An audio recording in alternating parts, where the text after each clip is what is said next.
स्वागत आहे तुमचं या स्वयंपाक चॅनलमध्ये। आज आपण चटपटीत आंबट गोड तिखट गुळंबा किंवा तुम्ही मुरंबा पण बोलू शकता। खायला जेवढी मस्त आहे तेवढीच बनवायला पण सोपी आहे। तुम्ही तुमच्या मुलाला चपाती जाम म्हणून पण तुम्ही देऊ शकता। ह्या उन्हाळ्यामध्ये तुम्ही ही रेसिपी नक्की एकदा ट्राय करा। तुम्हाला जर माझे व्हिडिओ आवडत असतील तर एक लाईक तुम्ही नक्की करा आणि तुमच्या मित्रमैत्रिणींना माझे व्हिडिओ शेअर करा। बघा हे किती मस्त आपले तयार झालेले आहे। तुमच्या मुलांना हे नक्की द्या। चला ते व्हिडिओला सुरुवात करूया। इथे मी 1 किलो एवढी कच्ची कैरी घेतलेली आहे। ती मी 15 मिनिटं पाण्यामध्ये भिजत ठेवलेली आहे। त्याच्यावर काय केमिकल असतील काय माती असेल ती सगळी निघून जाईल। इथे मी आता स्वच्छ कपड्याने पुसून घेतलेली आहे। त्याच्यावरचा आता आपण देठ काढून घेऊया।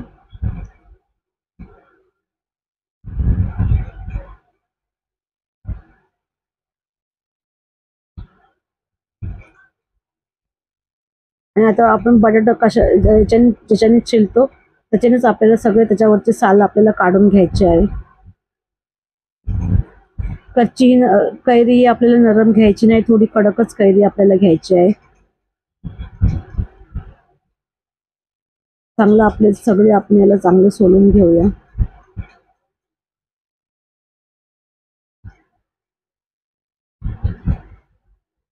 आता आपले चांगले सोलून झालेलं आहे।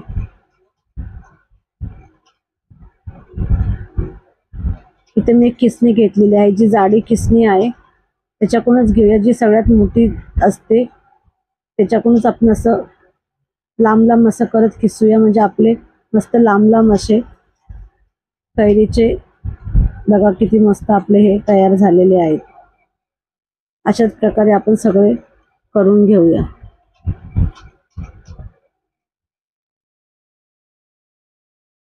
खिसायचं नाही, वरती पकडायचं आणि खालती खेचायचं, वरती पकडायचं आणि खालती खेचायचं।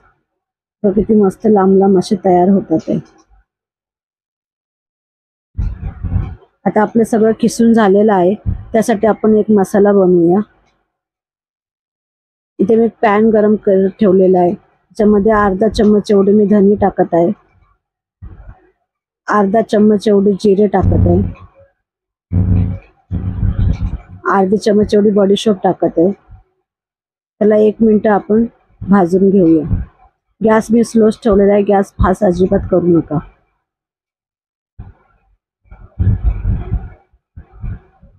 आता इथे मी 3 तुकडे मी दालचिनीचे टाकत आहे, त्याला पण आपण थोडा वेळ भाजूया। 2 मिनिटं झालेलं आहे, आपलं चांगलं मस्त भाजून झालेलं आहे। गॅस आपण बंद करूया।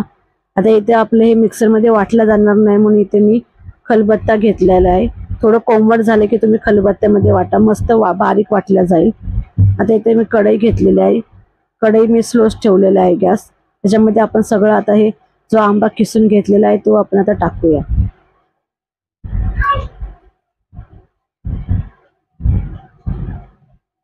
तुम्हाला एक विनंती आहे, तुम्हाला जर माझे व्हिडिओ आवडत असेल तर माझ्या व्हिडिओला लाईक करा, माझ्या चॅनलला सबस्क्राईब करा आणि माझे व्हिडिओ तुमच्या मित्रमैत्रिणीला शेअर करा। इथे मी 700 ग्राम एवढा गूळ हा कापून घेतलेला आहे, तो पण आपण त्याच्यामध्ये टाकूया। तुम्हाला जर गोड कमी पाहिजे असेल तर तुम्ही 600 ग्राम एवढा टाका आणि जास्त पाहिजे असेल तर 800 ग्राम एवढं टाका। आता आपण हे चांगलं मिक्स करून घेऊया।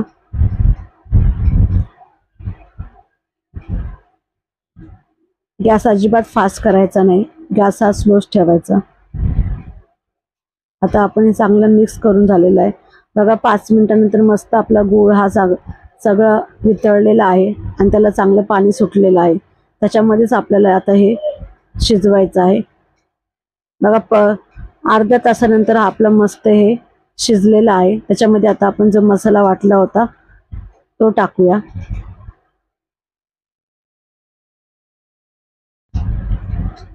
इथं अर्धा चम्मच एवढं मी काळं मीठ टाकत आहे।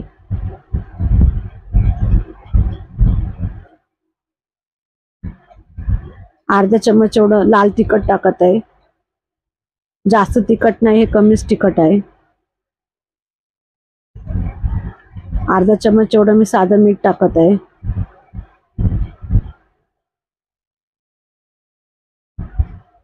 एक चम्मच एवढं काश्मीरी लाल मिरची टाकत आहे, फक्त आपल्या कलर साठी मी टाकत आहे। इथे 3 लवंग आणि 5 काळी मिरी घेतलेले आहे, ते पण टाकूया आणि चांगलं मिक्स करून घेऊया. आणि चिमूटभर इथे मी वेलची पावडर टाकत आहे. तुमच्याकडे असेल तर टाका, नसेल तरी चालेल, नाही टाकलं तरी. आता आपण हे चांगलं मिक्स करून घेऊया. आता हे थोडं पातळच वाटत आहे, पण हे थंड झाल्यावर हे अजून घट्ट होणार आहे. तर चांगलं आपण हे मिक्स करून घेऊया.